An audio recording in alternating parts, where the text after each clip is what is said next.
Hi, நான் உங்க ராஜாஜி பேசுறேன். அன்னைக்கு ஒரு குட்டி கதை சொல்றேன் கேளுங்க. ஒரு சின்ன பையனுக்கு டிஸ்லெக்ஸியா அப்படின்ற ஒரு டிசீஸ் இருக்கு. இந்த டிசீஸ் இருக்கிறதுனால எந்த ஒரு விஷயத்தையும் ஈஸியா லேர்ன் பண்ணிக்குவோம், அண்டர்ஸ்டாண்ட் பண்ணிக்குவோம் முடியல அந்த பையனால.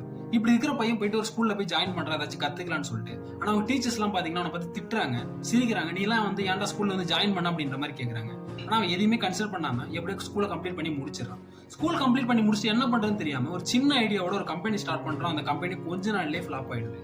சரி இது என்னடா அது அப்படின்னு சொல்லிட்டு திருப்பி ஒரு கம்பெனி ஸ்டார்ட் பண்றான். அந்த கம்பெனி ஸ்டார்ட் பண்ணும்போது அவனோட ஃப்ரெண்ட்ஸ், அவனோட ஃபேமிலிஸ் எல்லாம் என்ன சொல்றாங்கன்னா, உனக்கு எதுக்குடா இந்த வேலை, நீ இதெல்லாம் ஏன் பண்ற, இந்த கம்பெனி எப்படி இருந்தாலும் ஃபிளாப் ஆக தான் போகுது அப்படின்ற மாதிரி அவன் வந்து டிமோட்டிவேட் பண்றாங்க. ஆனா அவன் எதையுமே கன்சிடர் பண்ணாம அவனோட ஹார்ட் ஒர்க்கை போட்டுக்கிட்டே இருக்கான். கொஞ்ச நாள்ல இந்த கம்பெனி பாத்தீங்கன்னா கொஞ்சம் கொஞ்சமா சக்சஸ் ஆகுது.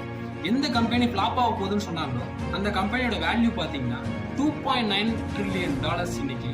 அந்த பையன் வேற யாரும் இல்ல, ஆப்பிளோட ஃபவுண்டர் ஸ்டீவ் ஜாப்ஸ் தான். இதுல இருந்து நம்ம தெரிஞ்சுக்க வேண்டியது என்னன்னா, நம்மளை பத்தி யார் என்ன நினைக்கிறான்றது முக்கியம் இல்லை, நம்மளை பத்தி நம்ம